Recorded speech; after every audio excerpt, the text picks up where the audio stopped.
بسم اللہ الرحمن الرحیم۔ اب گھر میں بے برکتی، نحوست، لڑائی، تشدد، افتراق، الجھنیں۔ ہم نے کیا سمجھا؟ کسی نے تعویذ ڈال دی، ہم نے کہا کسی نے کالا جادو کر دیا، کسی نے بندش کر دی۔ اب بھاگے ہم بابوں کے پاس کہ جناب تو وہ تو بیٹھا اسی لیے ہے، عامل تو بیٹھا اسی لیے ہے، اور اگر اس نے تمہیں طریقے سے سمجھایا کہ میاں اپنے معاملے سیدھے کرو تو پھر اس کا کام تو ختم۔ اس نے کہا تم تو وقت پہ آ گئے، اگر نہ آتے 2 دن تو یہ تو تعویذ چل جانے تھے اور کچھ رہنا نہیں تھا۔ تو اب آپ کو اتنے اتوار آنا پڑے گا، اتنے منگل آنا پڑے گا، اتنے بدھ آنا پڑے گا، اور یہ تعویذ اس طرح استعمال کرنا، یہ اس طرح استعمال کرنا، اور کالا بکرا بھی دینا پڑے گا۔ اب ہم چل پڑے ایک دوسری سمت، اور ہم نے یہ نہ سوچا کہ بدکاری کا تعویذ، جھوٹ کا تعویذ، جھوٹ کا کالا جادو چلا ہے ہمارے گھر کے اندر، اور اس کو ہم چھوڑنے کے لیے تیار نہیں ہیں۔ صحیح حدیث ہے کہ رحمت کے فرشتے میلوں ہٹ جاتے ہیں جب کوئی جھوٹ بولتا ہے۔ کیوں؟ کہ جھوٹ سے بدبو نکلتی ہے۔ رحمت کے فرشتے اس کو برداشت نہیں کر پاتے، بھی چڑھ جاتے ہیں۔ اور سویر سے شام تک ماں بیٹے سے جھوٹ بول رہی ہے، بیٹا ماں سے جھوٹ بول رہا ہے، باپ بیٹے سے جھوٹ بول رہا ہے، بیٹا باپ سے جھوٹ بول رہا ہے، ببھوکے اٹھ رہے ہیں گھر سے بدبو کے، تعفن کے۔ تو مجھے بتائیے اس گھر میں برکت کیسی ہوگی؟ تو آئیے اپنے گھروں کو سچائی کے نور سے منور کریں، وہاں سے سچائی کی خوشبو پھوٹے۔ سچائی خوشبو رکھتی ہے، جھوٹ بدبو رکھتا ہے۔ اس لیے مجھے اور آپ کو سچ پر آنا ہوگا۔ اور کیوں نہیں آئیں گے؟ ہمارے نبی اعلان نبوت سے قبل بھی صادق اور امین کہلاتے تھے۔ اعلان نبوت کے بعد تو ان کی عظمتوں اور ان کی رفتوں کا اعلان قرآن میں ہوا، لیکن ابھی اعلان نبوت بھی نہیں ہوا تھا، تو اس وقت بھی صادق اور امین کہلاتے تھے۔ ہم اس نبی کے ماننے والے ہیں۔ اللہ اکبر! یہ ہے میرے اور آپ کے آقا و مولا کی شان۔ جب کوہ صفا پہ حضور لے گئے صنادید قریش کو، تو یہی ان کو کہا نا کہ لوگوں اگر میں کہوں پہاڑ کی دوسری جانب سے ایک لشکر آ رہا ہے جو تمہیں طاقت و تاراج کر کے رکھ دے گا، تو میری بات مان لو گے؟ تو انہوں نے برجستہ کہا اگر نظر نہ بھی آیا تو ہم کہیں گے ہم اندھے ہیں، آپ سچے ہو۔ آپ کی صداقت پہ اتنا یقین ہے۔ اللہ اکبر! میں اور آپ، کیا میرے بارے میں کوئی آنکھیں بند کر کے کہہ سکتا ہے کہ آپ اتنے سچے ہو؟ آپ کے بارے میں کوئی آنکھیں بند کر کے کہہ سکتا ہے؟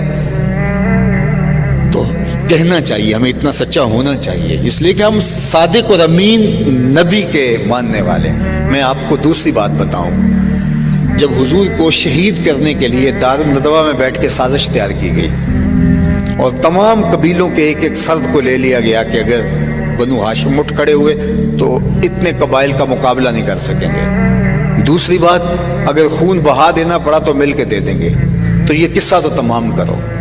اور حضور علیہ السلام کو شہید کرنے کے لیے حضور کے گھر کا محاصرہ کر لیا۔ تاریخ کی ساری کتابوں میں موجود ہے، سیرت کی ساری کتابوں میں موجود ہے، لیکن وہیں موجود ہے جہاں یہ لکھا ہے، وہاں یہ بھی لکھا ہے کہ حضور حضرت علی المرتضیٰ رضی اللہ تعالیٰ عنہ کو اپنے بستر پہ لٹاتے ہیں اور وصیت کرتے ہیں کہ علی تم صبح اٹھنا، لوگوں کی امانتیں واپس کر کے تم بھی مدینے چلے آنا۔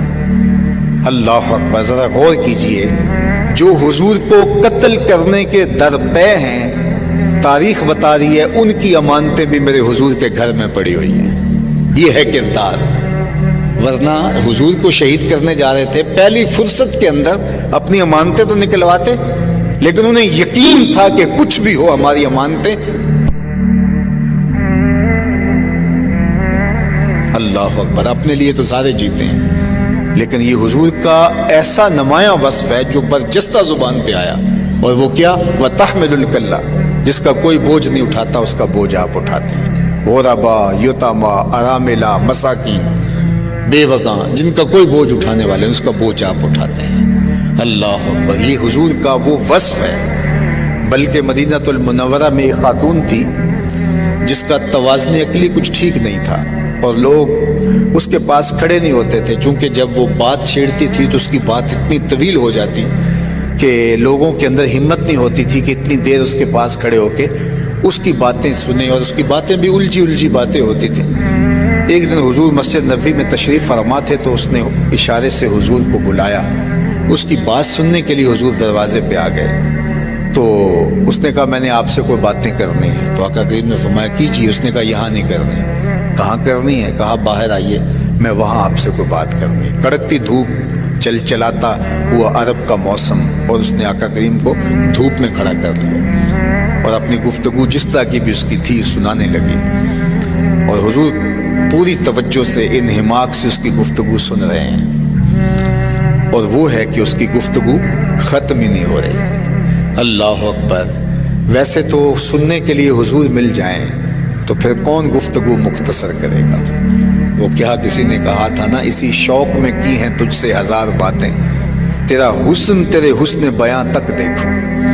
اللہ اکبر!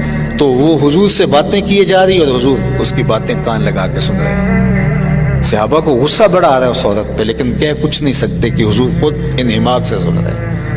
کافی دیر جب اپنی ساری باتیں جو اس کے دل میں تھی سنا کر کے واپس جانے لگی تو غالباً حضرت عمر نے کہا کہ حضور اس کا توازن عقلی ٹھیک نہیں، پورا مدینہ جانتا ہے، لوگ اس کو دیکھ کے راستہ بدل لیتے ہیں، آپ کا قیمتی وقت اور نازک بدن اور یہ چل چلاتی ہوئی دھوپ اور کار نبوت کی اہم ذمہ داریاں، اور آپ ایسی ویسی عورتوں کی باتیں کیوں سنتے ہیں؟ اس کی تو کوئی بات سننے کے لیے تیار نہیں۔ تو آقا کریم نے فرمایا عمر پورے مدینے میں اس کی کوئی نہیں سنتا، میں بھی نہ سنوں۔ اور پھر اس کو بلا کے کہا بڑھیا جب دکھڑے زیادہ ہو جائیں جہاں مرضی محمد کو کھڑا کر کے اپنی باتیں سنا لیا کرے، ایک تو ہی ہوتے ہیں میریاں آساں دا سہارا، دس کنوں کراں جے تینوں نہ کراں یاد۔ اللہ اکبر! وَتَحْمِلُ الْكَلَّ، ہر طرح کا بوجھ، اس کی باتوں کا بوجھ بھی اٹھا رہے ہیں۔ یہ ہے میرے حضور علیہ الصلوۃ والسلام کی سیرت۔ بعض اوقات ہماری مطابقت میں کوئی چیز نہ ہو تو ہم بعض اوقات ایک دم جھٹک کے چلے جاتے ہیں اور یہ نہیں سوچتے کہ اس کا دل دکھے گا۔ دو لمحے اگر اس کی بات سن لیں، آپ سمجھ بھی گئے ہیں پھر بھی سن لیں، اس کا دل ہلکا ہو جائے گا۔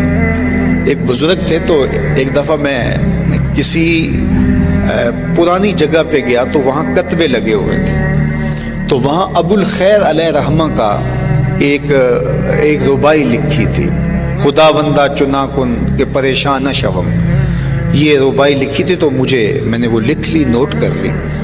تو جب ان بزرگوں کے پاس میں گیا تو وہ فارسی کا بڑا مذاق اچھا رکھتے تھے، تو میں نے سوچا کہ ان کو سناؤں گا، خوش ہوں گے۔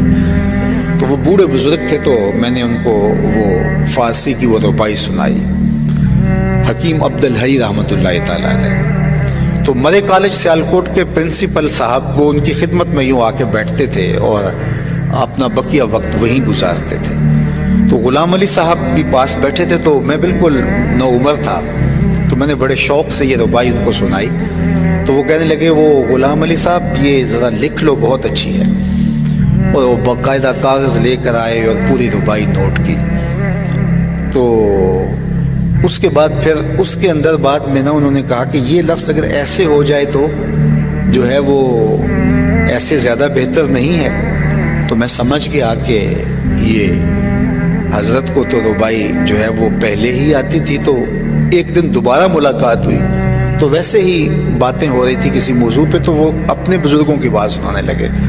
کہتے کہ ہمارے جو والد صاحب تھے ان کے پاس جب کوئی شخص آتا اور کوئی اچھا شعر سناتا تو وہ مجھے کہتے لکھ لو، تو میں لکھ لیتا، تو بعد میں وہ بندہ چلا جاتا تو میں کہتا میاں جی یہ شعر تو آپ نے کئی دفعہ ہمیں سنایا ہے، تو آپ نے کیوں لکھوایا ہے؟ تو کہتے کسے دی دل جوئی ہو جائے تو ہمارا کیا بگڑتا ہے؟ تو ہم تو کیا کرتے ہیں کہ کوئی اگر اچھا شعر کوئی سنانے لگے اور ہمیں آتا ہو تو ہم پہلے پڑھ کے بتا دیتے ہیں کہ تم تکلف نہ کرو، یہ مجھے آتا ہے۔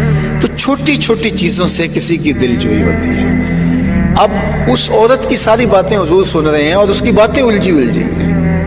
یہ اعلیٰ اقدار زندگی سے کہتے ہیں، حسن سے کہتے ہیں، جمال سے کہتے ہیں، خوبصورتی سے کہتے ہیں۔ آپ اور میں کس کو خوبصورتی کہتے ہیں؟ ان چیزوں کا نام سیرت ہے، ان چیزوں کا نام کردار ہے۔ لوگوں کی دل جوئی کرنا، شکستہ دلوں کو جوڑنا، لوگوں کی ضروریات کا خیال رکھنا، کسی کا دکھڑا سن لینا۔ تمہارا کندھا اگر کسی کو رونے کے لیے دستیاب ہو جائے، کوئی تمہارے کندھے پہ سر رکھ کے رو کے اپنی بڑاس نکال لے، تو اس سے اور کیا بہتر مصرف اس کندھے کا ہو سکتا ہے؟ لیکن تم نہ کسی کا درد سن سکو، نہ کسی کے پاس بیٹھ سکو، ہر وقت نشے کے اندر گھومتے رہو، یہ زندگی نہیں ہے۔ زندگی خود غرضی کا نام نہیں ہے، زندگی اوروں کے لیے جینے کا نام ہے۔ وَتَحْمِلُ الْكَلَّ، جس کا کوئی بوجھ اٹھانے والا نہیں، اس کا بوجھ آپ اٹھاتے ہیں۔ اور پھر چوتھا وصف حضور کا بیان کیا ہوا تکسب المعدوم، جس کا کوئی کمانے والا نہیں اس کے لیے آپ کمائی کرتے ہیں، اس کی ضرورت آپ پوری کرتے ہیں۔ یہ زندگی کی خوبصورت تعبیر ہے، زندگی کہتے اسے، اوروں کے لیے جینا، اوروں کے لیے کمانا، اپنے لیے تو سارے لوگ جیتے ہیں، یہ انسان ہی ہے جو صرف اپنے لیے خود غرضی کی زندگی گزارتا ہے، ورنہ پوری کائنات میں نظر دوڑا کر کے دیکھ لو، یہ درخت خود دھوپ میں جلتے ہیں اور اپنے چھاؤں میں اپنی سائے میں بیٹھنے والوں کو آسودگی فراہم کرتے ہیں۔ درختوں نے اپنا پھل آج تک کبھی خود نہیں کھایا، اوروں کو دان کرتے ہیں۔ جانور دودھ دیتے ہیں، خود نہیں پیتے، اوروں کو دان کرتے ہیں۔ یہ پوری کائنات کا نظم اس طرح چل رہا ہے، یہ انسان ہی خود غرض ہے۔